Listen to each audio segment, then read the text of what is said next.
Hello, another story support recording, and arena again. But don't worry, it doesn't mean I've switched to stories only. There will be videos too, and they'll be soon. But let's leave that aside. It was tough this round. One person from the main roster was missing, and one who was important for matchmaking, so we got an ally who was on par with the rest of the teams. So no, I also want a legend for the roster, but the time will come. The opponents were also high level. I was sincerely afraid of a few.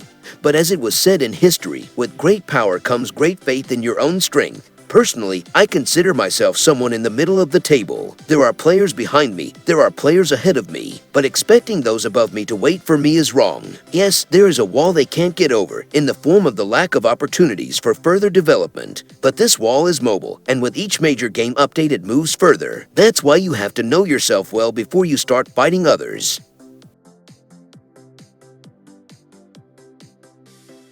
Yes, knowing yourself and your abilities is important. Knowing the battlefield can also significantly change its course. House Tyrell failed in knowing the battlefield. The Baratheons were too confident in their strength. The Lannisters underestimated the tenacity of their opponents.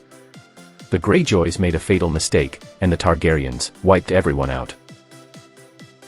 But that's just how it is. Some games can be won by pure force, others need to be solved strategically. There is no rule here that one way always works.